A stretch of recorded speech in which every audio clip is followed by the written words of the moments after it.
Desde siempre, el hombre ha consumido todo tipo de drogas, como medicamento o simplemente por placer. El alcohol, la cocaína, la morfina, todas estas drogas actúan sobre el cerebro. Cocaína, la mecánica del placer. En la actualidad, la biología puede explicar sus efectos en nuestra mente, y el estudio de las drogas permite a la ciencia comprender mejor el funcionamiento del cerebro. La cocaína y su derivado, el crack, las anfetaminas y los antidepresivos, tienen como característica común proporcionar al que los consume energía, confianza en sí mismo y cierta euforia. Son las llamadas drogas psicoestimulantes. En las montañas de América del Sur, la coca es una planta sagrada desde hace miles de años. En el Imperio Inca, quemaban sus hojas y se consumían en ceremonias en honor al dios Sol. En la actualidad, los hechiceros indios sí ayudan de la misma planta en sus ritos adivinatorios.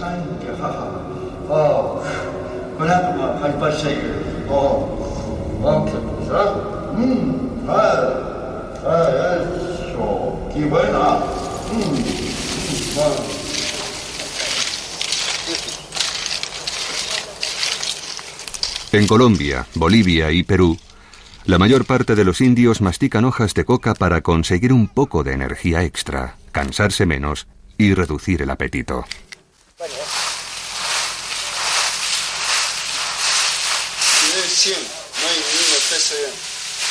Los campesinos pueden cultivar coca para su propio consumo o para la producción de medicamentos. Sin embargo, ganan al menos el doble si venden su cosecha a los laboratorios clandestinos que fabrican la cocaína.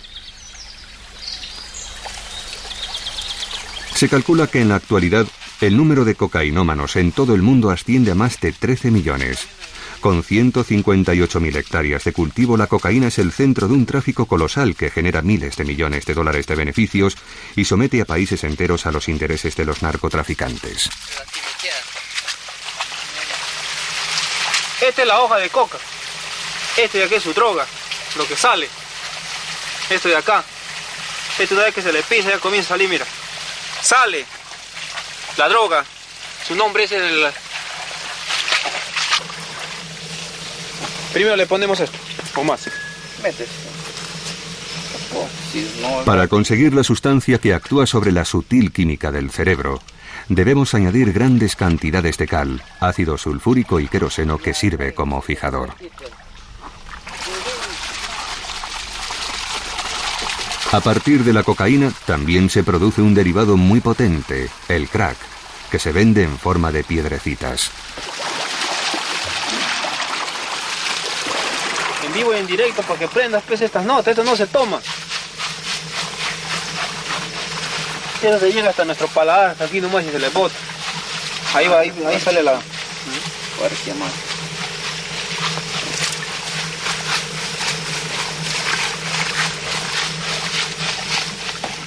¿Has probado el palo?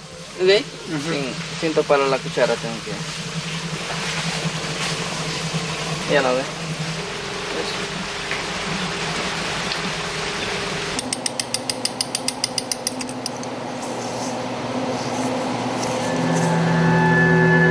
Go ahead, from your side, Dean. Here you go.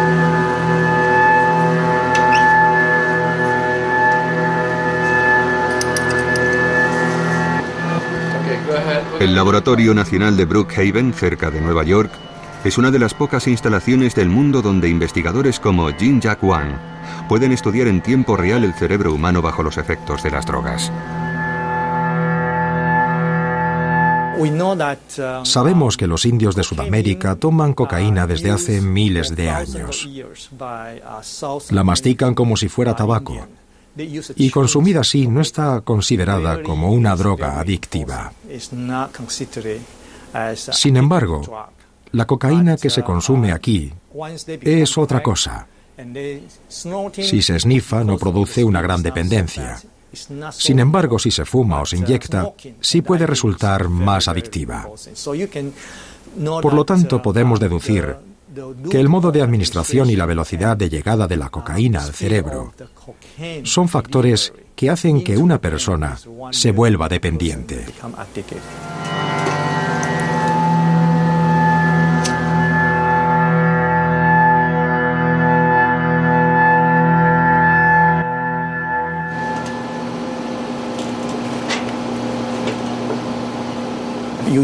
Generalmente, en Nueva York, los consumidores utilizan pipas con filtro para fumar crack. Colocan la piedra de crack en el extremo de la pipa. Lo prenden y luego inhalan. Mantienen el humo dentro y después exhalan. El crack viaja de la boca a los pulmones y llega al cerebro casi inmediatamente. En Brookhaven se usa sobre todo la tomografía por emisión de positrones. Gracias a esta técnica es posible detectar qué zonas del cerebro se ven afectadas por el consumo de drogas. Aquí podemos ver que el crack invade ciertas regiones del cerebro mucho más rápido que la cocaína en polvo o inyectada. Una velocidad que explica la terrible intensidad de sus efectos. Estos trabajos están supervisados por Nora Volkow, una científica que se encuentra a la cabeza del organismo que supervisa toda la investigación pública estadounidense sobre las drogas. Gracias a las nuevas tecnologías y desde luego a los ensayos con animales, hemos demostrado que las drogas, que el consumo regular de drogas, perturba el modo en que funciona el cerebro en aspectos fundamentales que influyen en la motivación de una persona para consumir droga. Este deseo se vuelve extremadamente intenso. Pero también afecta a zonas del cerebro que tienen que ver con la toma de decisiones, el juicio, la habilidad para controlar nuestras acciones y desde luego influye en los circuitos de la memoria. Y no solo en la memoria que usamos para aprender palabras nuevas, sino también en la memoria que tiene que ver con los recuerdos de tipo emocional. En el interior del cráneo, el córtex es la parte más visible del cerebro. Allí residen nuestras facultades intelectuales. Bajo estos pliegues, en una zona oculta, se encuentra el sistema límbico que gobierna nuestras emociones y nuestros deseos. Es aquí donde actúan las drogas. Todas las drogas piratean el sistema de comunicación del cerebro.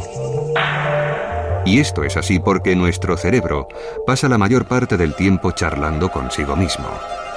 Su buen funcionamiento depende de un diálogo incesante entre nuestros 100.000 millones de células nerviosas, las neuronas.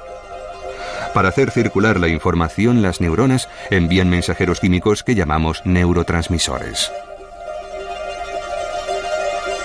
Ya sea dolor, placer o el ritmo de los intercambios de información, los neurotransmisores regulan un equilibrio sutil y complejo del que depende el conjunto de las funciones de nuestro organismo. Entre cada neurona existe un pequeño espacio donde reina una intensa actividad.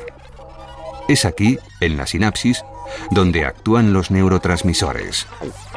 Para hacer circular la información de una neurona a otra, se acoplan a sus receptores correspondientes. Estos mecanismos existen en el hombre y en todos los mamíferos, incluso en los más pequeños. Sin las ratas y los ratones, jamás se habrían estudiado los efectos de las drogas. Compartimos con ellos un gran número de genes y las drogas desencadenan las mismas tempestades en sus pequeños cerebros. De hecho, la humanidad tiene una deuda moral con estos animalitos.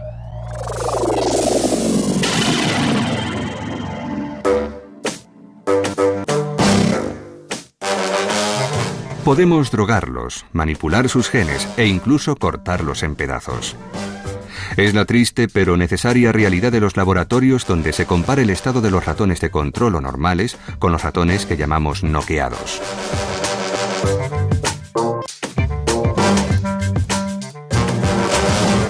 Esta técnica consiste en suprimir ciertos genes en ratones normales, por ejemplo, el gen que controla la fabricación de un neurotransmisor.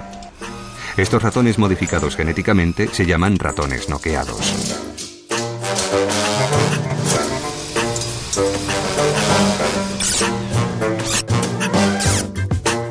En la actualidad conocemos decenas de neurotransmisores. Sin embargo, el que desempeña una función crucial en la sensación del placer y de la atracción hacia las drogas es la dopamina.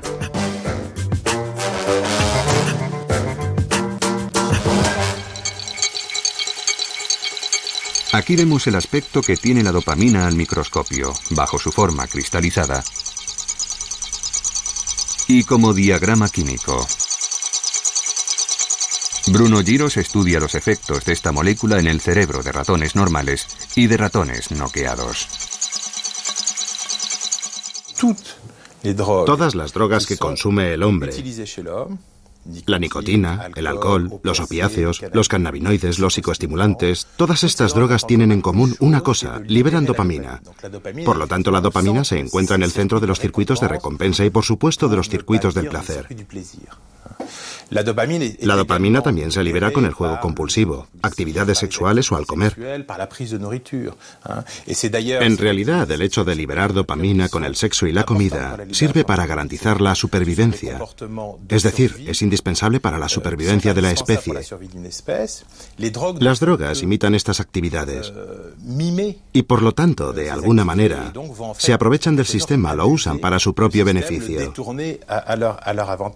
El cerebro no se creó para convertirnos en seres dependientes de las drogas, sino para reforzar comportamientos que conlleven la supervivencia de la especie, como el sexo y la alimentación.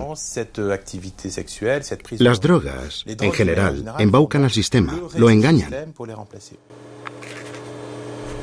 Este experimento nos permite observar una de las funciones de la dopamina. En la caja de la derecha, un ratón normal. En la de la izquierda, un ratón noqueado al que se le ha suprimido un elemento esencial en el circuito de la dopamina, el transportador. Al contrario que el ratón normal, el noqueado parece listo para subirse a un ring. Si se le inyecta cocaína a un ratón normal, tendrá exactamente el mismo comportamiento.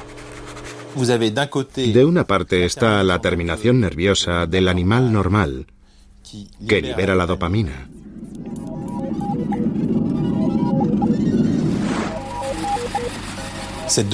Esta dopamina se fija en los receptores que se encuentran en la célula receptora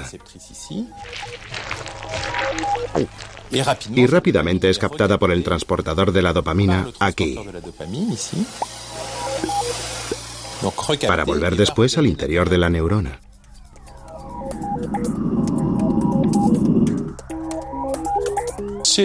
Al ratón normal se le ha inyectado cocaína, un psicoestimulante como la anfetamina, que bloquea el transportador de la dopamina.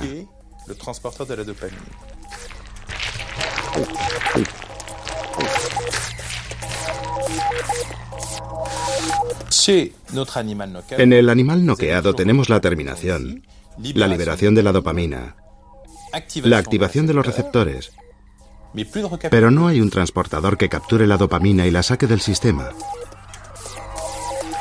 Así que hay mucha más dopamina aquí en la sinapsis, y esta dopamina activa los receptores, y se produce lo que hemos visto en los ratones, una gran hiperactividad. Son mucho más activos, y de hecho tienen un comportamiento totalmente idéntico al del ratón normal, al que se le ha inyectado cocaína.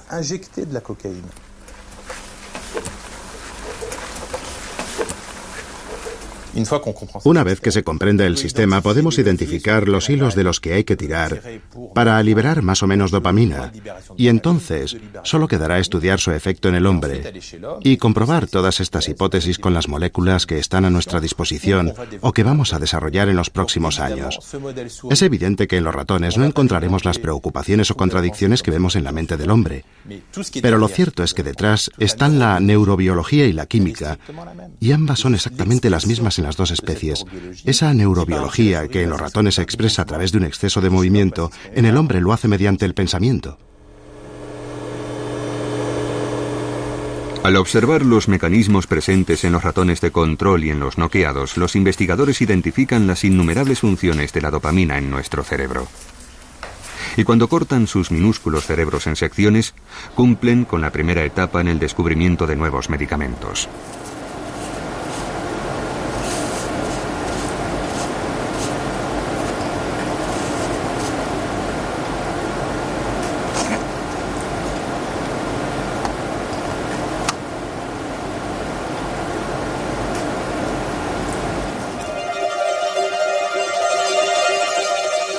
En la Universidad de Cambridge, Barry Everitt dirige el Departamento de Psicología Experimental donde estudia la función de la dopamina en la ingesta compulsiva de drogas.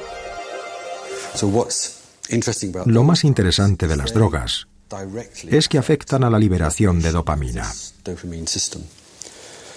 Sin embargo, los opiáceos como la heroína y la morfina interactúan con sus propios objetivos en el cerebro, que no son los receptores de la dopamina, ya que tienen sus propios receptores llamados receptores opiáceos.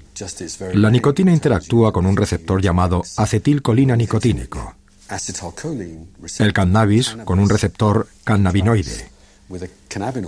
El alcohol interactúa con muchas cosas, y entre ellas con receptores MMDA y GABA.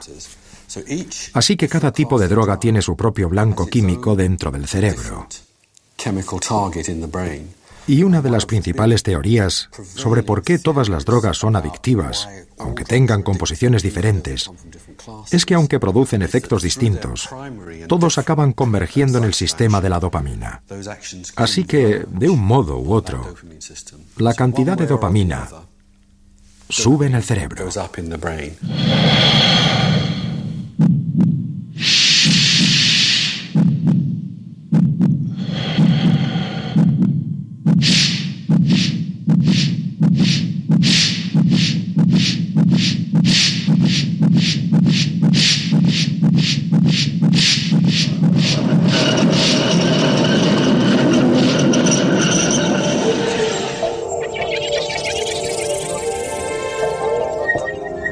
Estimulada por la cocaína, la dopamina no aumenta en cualquier parte del cerebro, sino que se concentra sobre todo en el cerebro límbico, a nivel del striatum y en particular en el núcleo accumbens.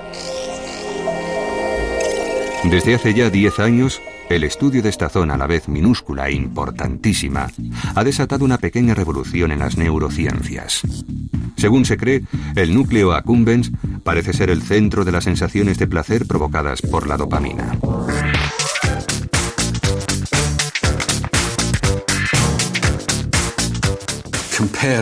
Las drogas funcionan de forma muy diferente a otras acciones que generan una respuesta positiva o que producen sensación de placer, como comer, beber o el sexo. Es decir, en lo que se refiere a la comida, etc., lo que se busca es la comida, el agua o el sexo en sí. Si nos fijamos en un comportamiento en particular, como comer, por ejemplo, cuando comemos, primero nos llevamos la comida a la boca, la saboreamos, la tragamos, la digerimos. Se libera glucosa. Existe todo un proceso y pensamos que desde los primeros instantes de ese proceso, cuando nos llevamos la comida a la boca, ya se inicia un cambio en la actividad del sistema de la dopamina. Es algo que está comprobado. Con las drogas, sin embargo, no aparece eso que llamamos con frecuencia comportamientos de consumo. Es decir, no hay un proceso propiamente dicho, como cuando comemos.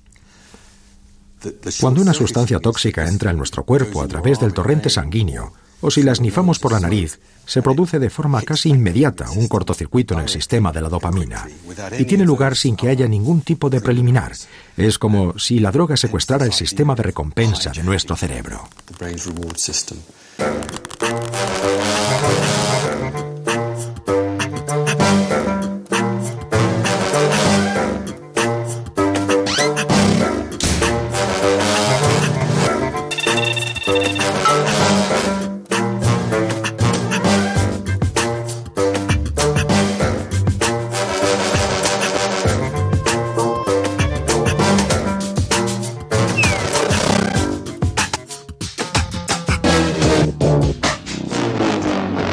Bajo los efectos de la cocaína, la dopamina se mantiene activa en la sinapsis durante un periodo de tiempo 300 veces superior que en estado normal.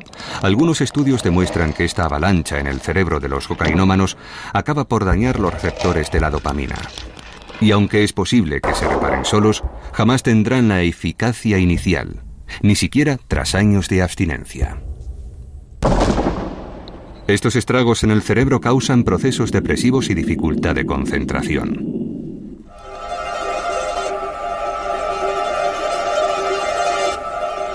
Bombardeado por la dopamina, un cerebro bajo los efectos de la cocaína está condicionado a buscar ese mismo tipo de sensación. Según el neurobiólogo Wolfram Schultz, es una señal de recompensa para el núcleo accumbens. Según parece, el núcleo accumbens es una estructura que se activa, sobre todo y más que ninguna otra parte del striatum, con la liberación de dopamina. Si uno muestra a un sujeto de estudio una imagen gratificante, por ejemplo, un billete de 10 libras, el núcleo accumbens se verá estimulado gracias a la activación del sistema de la dopamina. El striatum también se activa a través de la recompensa, pero con menos intensidad. Lo que llamamos recompensa puede ser agua, comida u otro estimulante, ya sea visual o de cualquier tipo. Puede ser la música, por ejemplo. No hay un órgano sensorial específico para la recompensa. La recompensa viene definida por el comportamiento y tiene tres funciones principales. La primera es la de llevarnos a repetir una acción que nos produce satisfacción. Por ejemplo, si yo le doy al botón de una máquina sin saber qué va a ocurrir y de repente sale una lata de Coca-Cola, si me gusta la Coca-Cola, sin duda volveré a darle al botón. Es la función del aprendizaje de la recompensa.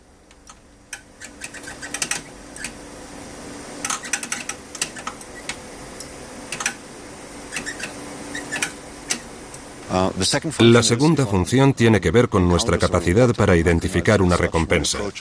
Cuando eso ocurre, la buscamos, intentamos conseguir esa recompensa. De modo que el acercamiento a esa recompensa sería la segunda función.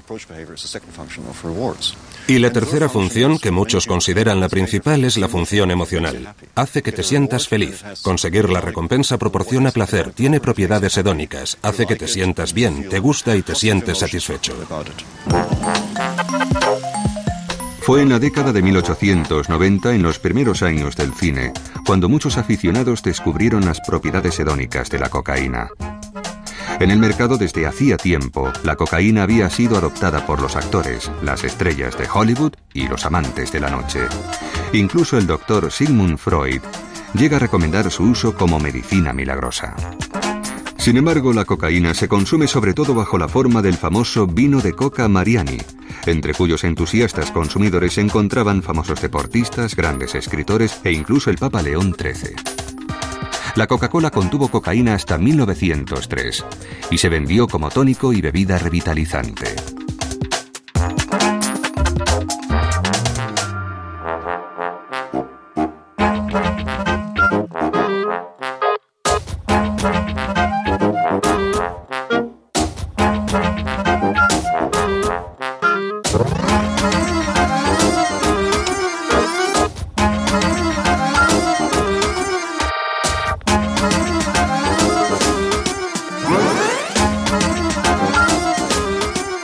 Finalmente se prohíbe el consumo de la cocaína en todo el mundo a partir de 1914.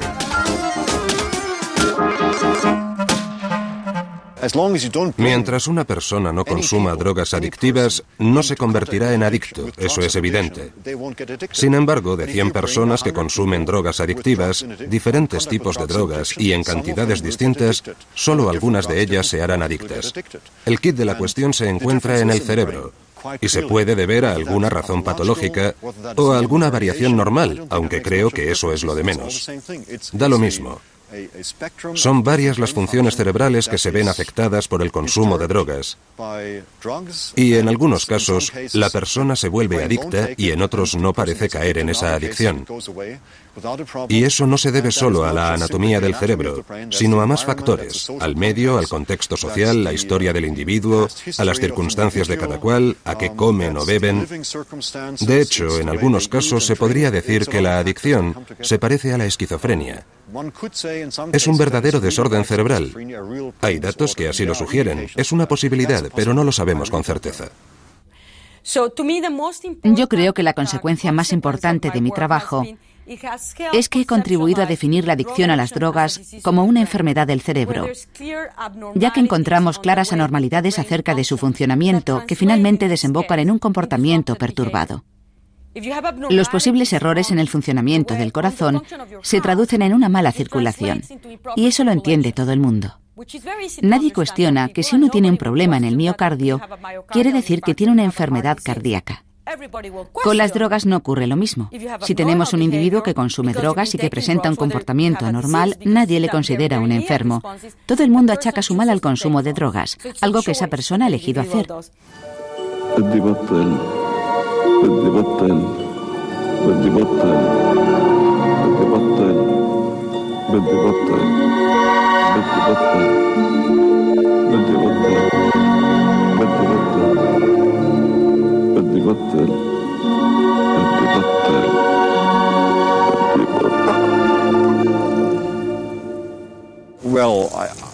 Creo que hay personas que se encuentran en mejor posición que yo para definir lo que es adicción.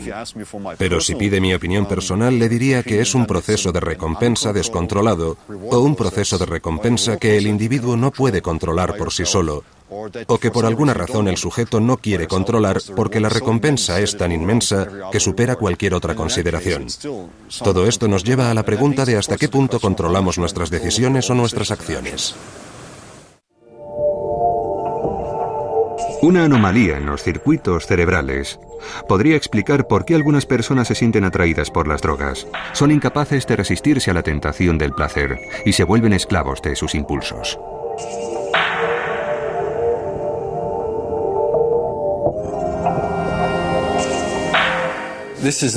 Se trata de un experimento que se hace con frecuencia en humanos y cuyo objetivo es medir un aspecto de la impulsividad que tiene que ver con la capacidad de esperar una recompensa mejor y mayor. Es algo así como decir, ¿quieres una galleta ahora o un bollo más tarde? Es decir, le das al sujeto la posibilidad de elegir entre una recompensa inmediata, aunque pequeña, o una recompensa mejor, pero más tarde. Ciertos individuos con una acusada impulsividad prefieren la gratificación inmediata y no pueden esperar a conseguir algo mejor más tarde. Y no sabemos mucho de ese aspecto a nivel neurobiológico, pero parece que se puede deber a algún fallo en el núcleo accumbens que promueve ese tipo de comportamiento. Aquellos individuos con el núcleo accumbens dañado no pueden esperar a recibir una recompensa mejor a largo plazo. Estos desarreglos en los circuitos de la dopamina pueden provocar verdaderas enfermedades. En el caso de este niño con una acusada agresividad y filmado en la década de 1970, los médicos identificaron un déficit de atención e hiperactividad. Más conocido bajo el nombre de hiperactividad, este desorden produce un comportamiento agresivo, una gran impulsividad e incapacidad para concentrarse.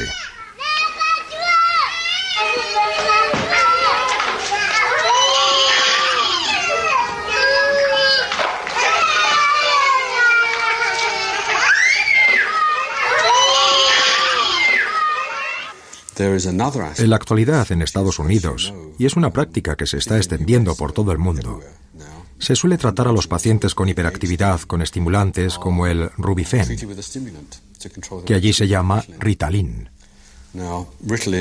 El Rubifen es un compuesto cercano a la anfetamina y que tiene numerosas propiedades. Las anfetaminas son estimulantes psicomotores y nos encontramos ante la paradoja de que se usan estimulantes psicomotores para tratar comportamientos de hiperactividad.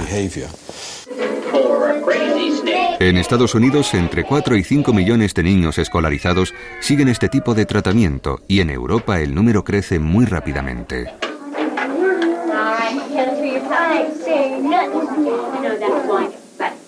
¿Qué quieres, cariño? Mi medicina.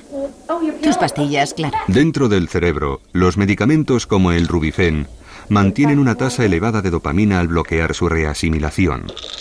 Una forma de adicción comparable a la de la cocaína. Tienes que coger otra, cielo.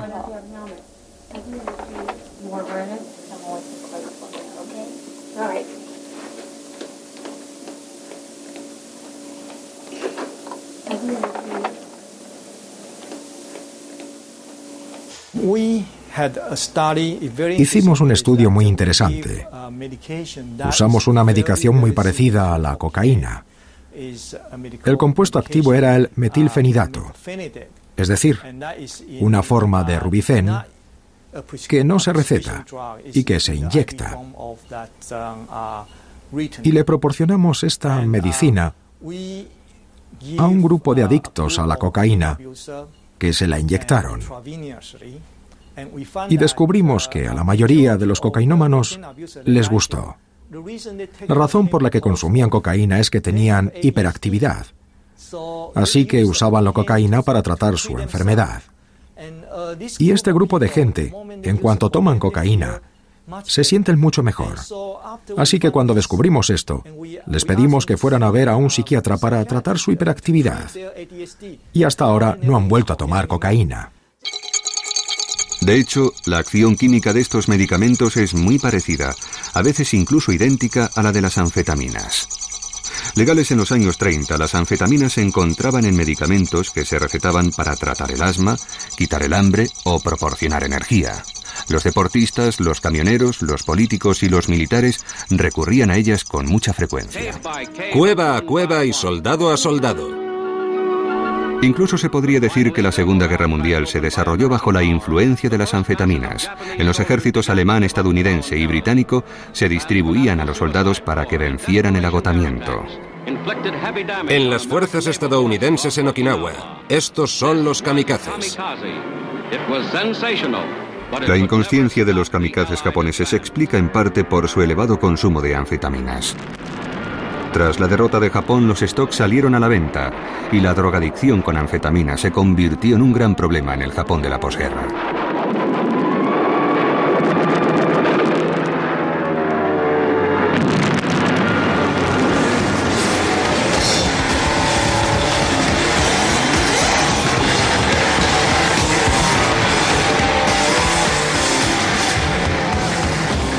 En la década de 1960, la anfetamina, rebautizada con el nombre de Speed, alcanza gran popularidad entre los jóvenes. Bajo su efecto, los Who compusieron My Generation y rompían sus instrumentos después de cada concierto.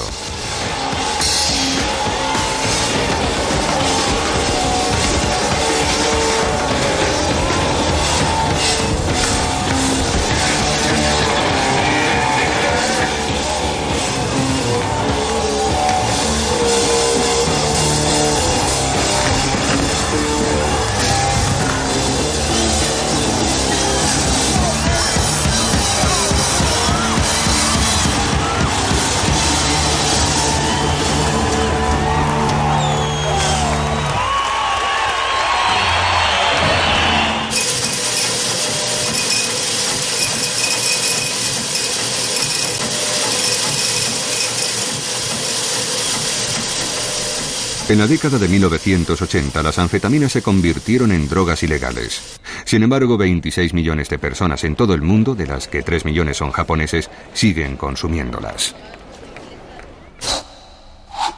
A diferencia de la anfetamina normal, los productos como el Rubifen, prescritos para niños, actúan más lentamente y durante más tiempo. El resultado, no producen euforia, sino una mayor capacidad de concentración. Pero cabe preguntarse por el futuro de estos niños que toman estimulantes. Hay quien piensa que en el futuro se arriesgan a desarrollar una apetencia especial por las drogas. Se han realizado muchos estudios sobre si los niños, dada la vulnerabilidad de su cerebro en desarrollo, pueden hacerse adictos a las drogas estimulantes psicomotoras. Y hasta el momento los datos de los que disponemos son contradictorios. En un par de estudios se sugiere que el peligro de adicción es mayor en pacientes tratados con Rubifen. Sin embargo, en otros no se detecta nada parecido. Así que estamos ante un asunto de difícil solución.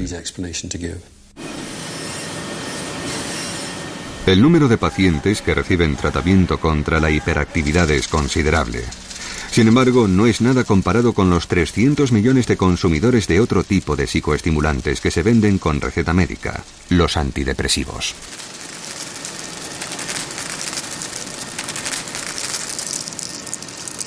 Especialista en los aspectos biológicos, psiquiátricos y farmacológicos de la depresión, Michel Ammon estudia los mecanismos de adicción de los antidepresivos. Todos sabemos por intuición lo que es la depresión. Un estado de tristeza, eso lo entendemos todos, pero también se caracteriza por la aparición de otro tipo de síntomas que demuestran claramente que estamos ante una patología, una enfermedad. El sujeto presenta una gran falta de autoestima, cree que no vale nada. Además, pierde todo tipo de motivación. Le falta energía vital, por así decirlo. Es decir, el paciente es incapaz de buscar, de experimentar el placer en la vida cotidiana, en las actividades que realiza todos los días. Y eso en el trabajo se traduce, por ejemplo, en una falta de motivación.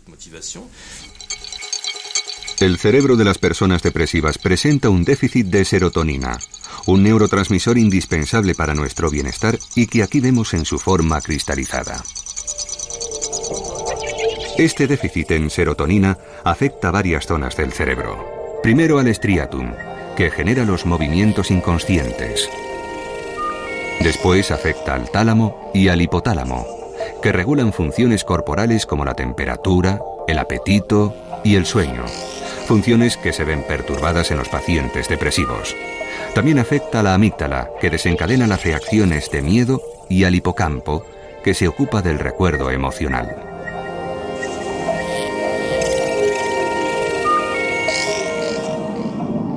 Los antidepresivos que se usan en la actualidad actúan sobre la serotonina como los psicoestimulantes sobre la dopamina. Sus moléculas ralentizan la reabsorción de la serotonina, por lo tanto, esta activa sus receptores durante más tiempo.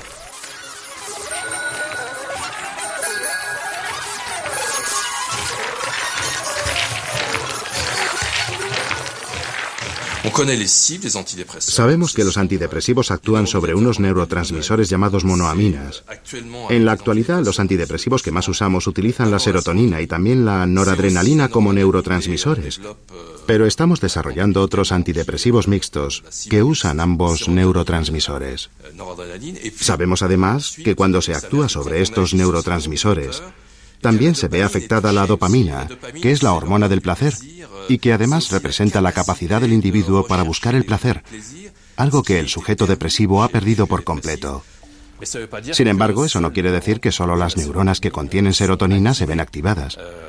Es una especie de reacción en cadena, es decir, que a partir del momento en que la serotonina aumenta, eso repercute también en la noradrenalina y en la dopamina, además de sobre el conjunto de sistemas de las monoaminas, primero, y después sobre los otros sistemas de neuronas, que ven cómo su actividad se ve restablecida en gran parte. Michel Ammon trabaja con moléculas que no solo están relacionadas con los síntomas de la depresión, sino también con su causa directa, el estrés.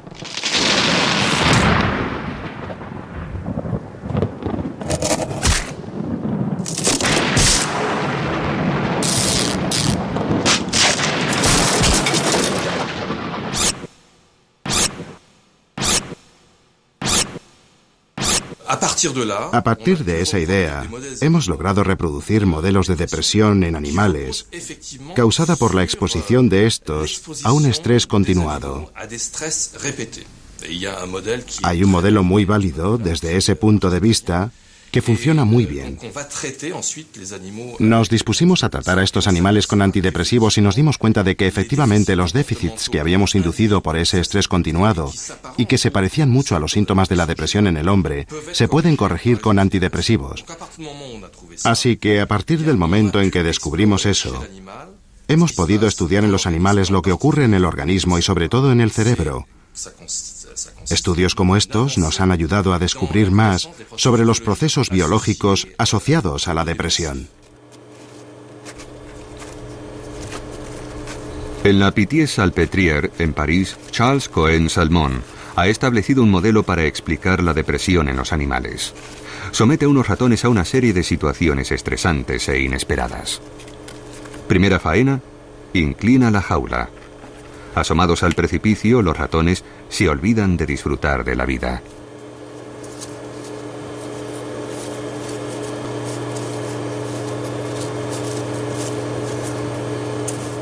Segunda causa de estrés, la suciedad. El ratón debe abandonar el confort de su nido y enfrentarse a los tormentos de una siesta húmeda.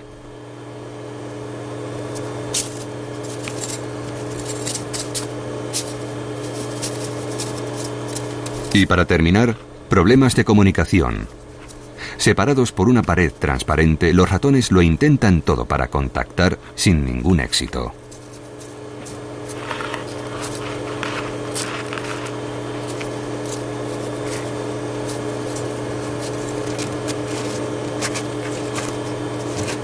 El aumento del estrés perturba el funcionamiento del cerebro y puede hacer que los ratones caigan en un estado depresivo.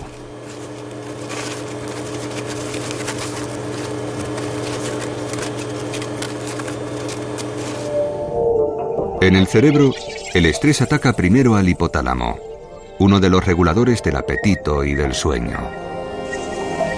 El hipotálamo transmite sus órdenes a la hipófisis, una glándula minúscula y muy potente que segrega otro tipo de mensajero químico, una hormona. Al contrario de los neurotransmisores, esta hormona llamada adrenocorticotropa o ACTH es capaz de viajar a través de los vasos sanguíneos a cualquier parte del cuerpo. Es una hormona, y eso quiere decir que se libera en sangre, y su objetivo se encuentra en unas glándulas situadas sobre los riñones, y que por tanto se llaman glándulas suprarrenales. En esta zona, en la parte externa o corte, se encuentra la glándula córtico-suprarrenal. La ACTH se fija en unos receptores presentes en esta glándula, y activa unas células que liberan lo que llamamos cortisol. El cortisol también es una hormona. De hecho, yo diría que es la hormona principal que permite al organismo reaccionar ante una situación estresante.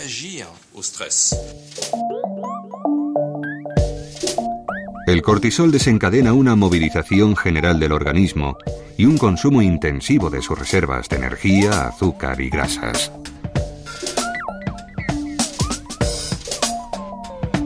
Después esta hormona vuelve al cerebro para informar al hipotálamo de que ha realizado su cometido y normalmente cuando la situación de estrés desaparece, el ciclo se detiene y el organismo recupera su estado de equilibrio. Sin embargo, a veces sucede que la cantidad de cortisol sigue aumentando, con lo que el ciclo no se detiene y así es como se cae en lo que llamamos depresión.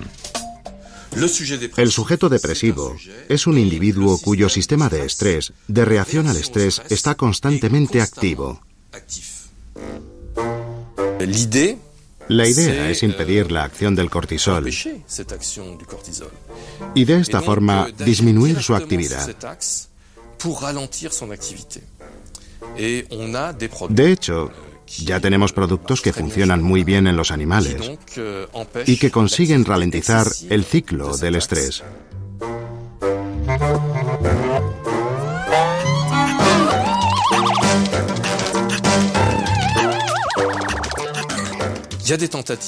Se están realizando pruebas con seres humanos con resultados muy esperanzadores. Se calcula que alrededor del 15% de la población mundial puede presentar en algún momento de su vida un cuadro con síntomas de depresión. El hecho de estar deprimido, hasta hace poco tiempo, y aún hoy en algunos lugares, está considerado como una cosa negativa, pero en realidad es mucho más. Es una patología, una enfermedad. El sujeto que padece depresión sufre mucho. Hay un estrato biológico que se puede apreciar con claridad. Es decir, podemos ver lo que ocurre en el cerebro del enfermo y qué efectos tienen las medicinas sobre él. De modo que la depresión es una enfermedad como lo es la dependencia de las drogas. Un toxicómano es un enfermo, no es un sujeto al que debemos tratar o considerar como a un delincuente, sino como a un enfermo. Por supuesto, después de que algo le llevara a probar la droga por primera vez, su vulnerabilidad particular hizo que se convirtiera en un enfermo al que hay que curar. Son enfermos. Los deprimidos son enfermos, los fóbicos son enfermos. Los trastornos del comportamiento son enfermedades reales.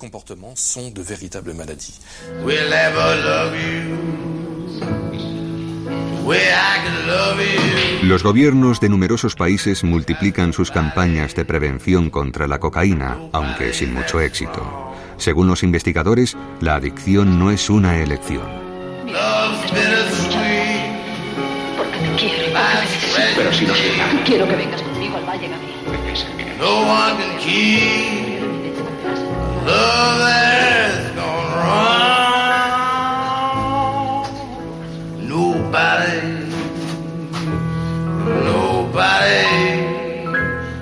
love you the way that I could. 'Cause nobody that's strong. 'Cause nobody. Al principio hay una elección, y pongo la palabra elección entre comillas, porque muchas veces la adicción comienza durante la adolescencia y a veces incluso en la infancia. Y cuando los chavales entran en contacto con las drogas, lo suelen hacer en compañía de su grupo de amigos o conocidos. Y muchas veces comienzan a consumir no porque lo elijan, sino porque quieren formar parte del grupo, que es una respuesta neurobiológica natural cuando se es adolescente. Uno quiere ser como los demás, quiere caer bien, y eso hace que sea muy vulnerable a las influencias. Sin embargo, imaginemos que eligen consumir drogas a pesar de todas las advertencias. Algunos de esos adolescentes tomarán la droga, experimentarán sus efectos y ahí se acaba su experiencia. Sin embargo, otros se vuelven adictos. Eligieron tomar la droga, no convertirse en adictos. Es como el que fuma un cigarrillo. Elige fumar, pero no desarrollar un cáncer de pulmón, por ejemplo. El proceso es exactamente el mismo. No lo sabemos con total seguridad, pero se calcula que alrededor de un 20 o un 30% de los sujetos que consumen drogas son especialmente vulnerables a ellas y se convertirán en adictos. ¿Es la toxicomanía una verdadera enfermedad del cerebro? Nuestra voluntad y el control de nuestros deseos dependen del equilibrio interno de nuestro cerebro. Una de las cualidades más apreciadas del comportamiento humano es el control. Todos otorgamos un gran valor a la libertad. Es muy importante para nosotros. De hecho, hay gente que lucha por conseguirla. Sin embargo, no hay libertad si no existe un control voluntario. Hay ciertas zonas del cerebro que deben funcionar adecuadamente para que exista ese control. Y si esas zonas no funcionan bien, ¿dónde queda nuestra libertad?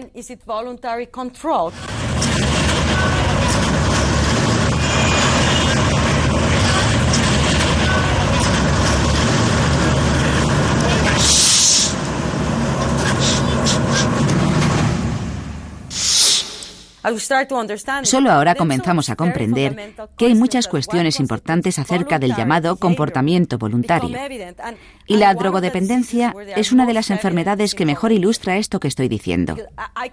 Porque, llevo muchos años estudiando y trabajando con toxicómanos, y en numerosos casos hay mujeres drogodependientes que pierden a sus hijos por la droga. Pierden su custodia. Las autoridades les dicen, como te drogues te quitamos a tus hijos. Y ellas quieren a sus hijos, no quieren perderlos. Pero por la razón que sea, al final se encuentran con algún amigo o con quien sea y acaban tomando droga a sabiendas de que pueden perder a sus hijos. Y no es que no los quieran, es que no pueden controlar su adicción. Es como si no tuvieran autocontrol. Nosotros conservamos ese control y no entendemos cómo hacen algo así. Entonces, ¿es el hombre un esclavo de sus neuronas? ¿Nuestras decisiones son el fruto del razonamiento o el producto de la gran farmacia que es nuestro cerebro? ¿Dónde queda el libre albedrío en todo esto? Tendemos a pensar que existe el libre albedrío, pero en realidad no se trata más que de una suposición. De no ser así, habría grandes problemas para dirigir un Estado o un país. Pero ¿hasta dónde llega ese libre albedrío? ¿Cuánto de nuestro comportamiento está influido por el subconsciente y por las recompensas con las que funciona? No lo sé. Es un asunto muy complicado. Y creo que si busca un tema digno de investigación, este sería un buen ejemplo, el libre albedrío. Quizá más que la cuestión de la conciencia, porque el libre albedrío determina el modo en que funciona la sociedad y en cómo la dirigen los cerebros individuales.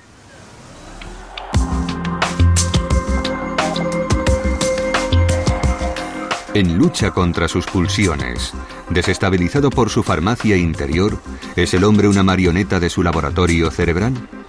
Nadie puede ya ignorar hasta qué punto la química del cerebro forma un equilibrio sutil, capaz de influir en todos nuestros comportamientos y nuestra actitud frente a las drogas, por ejemplo. Las alteraciones en la química cerebral permiten localizar el origen de algunos problemas psíquicos. Los antidepresivos corrigen anomalías perfectamente observables en los cerebros de los pacientes con depresión. Los trabajos realizados hasta ahora obligarán a muchos a cambiar su postura frente a verdaderas enfermedades como la depresión y la toxicomanía.